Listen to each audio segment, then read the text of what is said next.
A recent poll shows that about 6 out of 10 Americans have a negative view of Donald Trump, and more than 50% view Hillary Clinton unfavorably, yet each had pretty huge nights in Tuesday's primaries.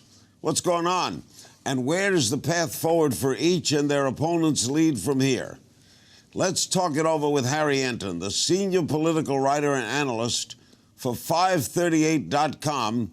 Harry joins me from New York. FiveThirtyEight's.com uses statistical analysis, hard numbers, to tell compelling stories about politics and sports and science and economics and lifestyle. Harry, what do you make of negative numbers for both Trump and Clinton, yet they both have major leads? Well, I think that we have differences between Trump and Clinton. Clinton is already getting well above 50% of the Democratic vote. And remember, her favorable ratings among Democrats are quite high, and those are the people who are voting in the Democratic primary. Trump, on the other hand, is getting below 40% of the Republican vote, and his favorable rating among Republicans really isn't that high, but he's facing a divided field, and he's being able to conquer that divided field by getting 40%. And the way that delegates are allocated on the Republican side, you saw it in Missouri on Tuesday night. You saw that even though he barely beat Ted Cruz, he got the vast majority of the delegates because of the way that they're allocated. So he is winning in a very different fashion than Clinton, but he is still winning. So if they become the nominees, what does that portend for November? Well, I think it forecasts a lot of voters who won't be pleased with their choice. And who knows, maybe you might get a third-party candidate. But, you know, look, elections are about choices, and the American people will have to make a choice. Do they want to vote for someone they dislike or someone that they hate?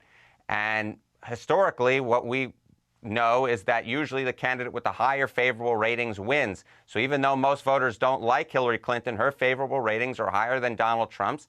Therefore, she would be a favorite going into the general election. But of course, the general election is still months away, so those numbers could shift. And Vegas has her favored, too. Yes. If you look at the betting markets, if you look at Vegas, she is the overwhelming favorite.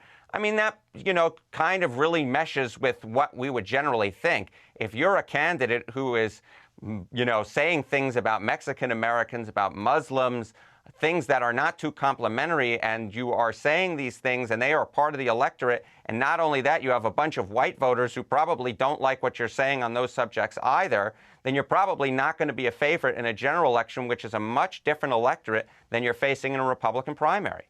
Anything surprise you Tuesday night? I think the real thing that kind of surprised me on Tuesday night was that Hillary Clinton won all of the states. Look, I thought she was going to win the vast majority of delegates because she was heavily favored in Florida, which had the most amount of delegates. But the fact that she was able to win in Missouri, was able to win in Illinois, was able to win so convincingly in Ohio. I mean, if you look at where the delegate numbers are on the Democratic side and how they're allocated, which is proportionally, it's just very, very difficult to see how Bernie Sanders comes back. I always thought Clinton was going to win, but to win so convincingly as she did on Tuesday night, that was a surprise. How do you analyze that? I think, you know, a lot of Bernie Sanders people always want to say, if we could just get that message in front of more voters, then he could come up and beat Clinton. But the fact is that Hillary Clinton has gotten more votes, a lot more votes than Bernie Sanders has this Democratic primary season, despite the fact that he outspent her in advertising in a number of the states that voted on Tuesday night. Maybe it's just that Democratic voters prefer Hillary Clinton to Bernie Sanders, which I know is difficult for some Bernie Sanders fans to admit, but that's what the numbers bear out. Will Bernie Sanders fans turn out for Hillary in November? I would say that the people who are voting for Bernie Sanders may not love Hillary Clinton, but they sure as heck don't love Donald Trump. He stands for everything that they are against. I would expect that there would be a very large Democratic turnout if Donald Trump does, in fact, turn out to be the Republican nominee because of the things that he has said so far during this campaign. All right, how do we size up Ted Cruz? A disappointing night for him on Tuesday night. Look, Ted Cruz came away with no wins. He was competitive in a number of states that he lost. He came in second place, very close second place in Missouri, a close second place in North Carolina, a semi-close second place in Illinois. But he came away with no wins and fell much further behind in the delegate count. as we go forward on the Republican side, we'll face a lot more of what I would call winner-take-all or close to winner-take-all primaries. Ted Cruz needs to win states. He doesn't just need to come close. He'll get a shot next Tuesday where he'll probably be able to pick up all 40 delegates in Utah based upon the rules there. But if Ted Cruz really wants to make a statement, he should go into Arizona, which has near 60 delegates, and win there. The polls do not have him favored, but if he wants to show us something, he needs to go into Arizona and win, and let's see what the campaign goes from there. And what's the future for Kasich?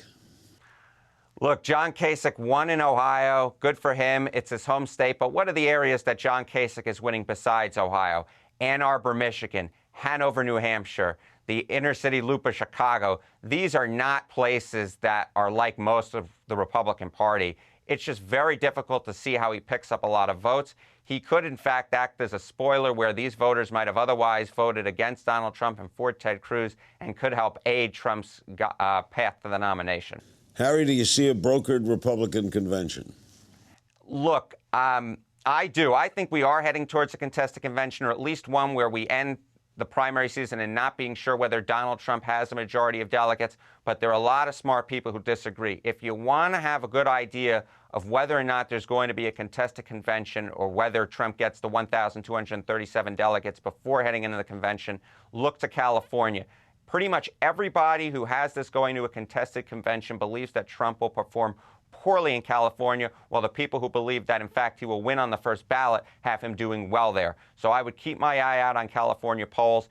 If Trump wins California, this is almost certainly not going to a contested convention. But that's not till June. That's not till June. Look, no one is clinching this nomination for a long time. There are a lot of Western states that haven't voted yet. They'll probably be fairly favorable to Ted Cruz. There are some eastern states like New York that will be more favorable to Donald Trump.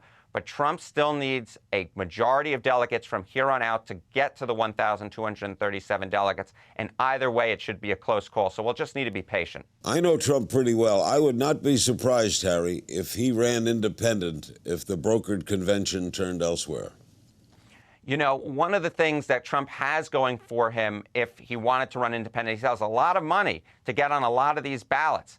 But a lot of these ballots have deadlines. So it's going to be very interesting if he decides to run independent. If he does that, he has to make that decision sooner rather than later, because otherwise it will be that he'd have to ask people to write in his name, which perhaps they'll do, but actually getting on the ballot requires a lot of effort and a lot of money spent. And so far, even though Trump has spent some of his own money, he's really just benefited from the free media ride from people giving him so much coverage. So it'll be interesting to see whether or not he'd be willing to fork the money over to get on the ballot in a number of states, especially those states that have deadlines for independent bids that are coming up rather soon. Could Congressman Ryan be the nominee? Sure. I mean, if you go to a contested convention, why wouldn't he? I mean, he is someone who, you know, a lot of different Republicans really, really like. And yes, he said, look, I'm not running. I don't want to be nominated, blah, blah, blah, blah, blah. He said the same thing about Speaker of the House. These are not Sherman-esque statements. He could go back on that word. If you end up going to a fifth ballot at a Republican National Convention and you need a unifying figure, Paul Ryan could be that person. Now, am I saying he's going to be the nominee? No, he probably won't be, but it's certainly a possibility. Historically, can you ever see anything that matches this? Well, to be perfectly honest, I haven't seen many billionaires from New York with loud mouths running for the presidency before and doing this well. But, I mean, look, we have a very small sample size in presidential elections, right? You know, you go back, they're only every 4 years. We've only had sort of the modern nominating contest since 1972. It's a small sample size. So if we get this sort of one that doesn't look like the others, it shouldn't strike us as a big shocker. But look, if I look back at my own writing, we're being perfectly honest, this was not how I imagined it playing out. But these are the cards that were dealt, and it's going to be very interesting. Nothing has really happened as we sort of expected this primary season. So who is to say that something weird might not happen from here until June? The media, the general media, wants Trump to be the nominee, don't you think? If you look at the coverage they're giving him, I think it's hard to argue otherwise. I mean, they're giving him a ton of coverage. I think the New York Times calculated that he's gotten over $1 billion in what would be equivalent if he would have to spend on advertisements that he's gotten just from news coverage. They think he's an interesting figure. He's certainly an entertaining figure, and they're willing to put him up even with all the stuff that he said. So, yeah, I think that they would love to get a Trump-Clinton matchup. It'd be two very different personalities, and Trump, being almost a carnival-like figure, they would love that to happen. But let's see what the Republican voters want to say. So far, they've given him a plurality of the vote, but he hasn't won a majority of the vote yet in any state that's voted. Harry, you're always right on top of things. Thank you so much. Thank you, Larry. Harry Enten, senior political writer and analyst for FiveThirtyEight.com. You can check out his reporting at FiveThirtyEight.com. Follow him on Twitter at Fortcaster/Enten.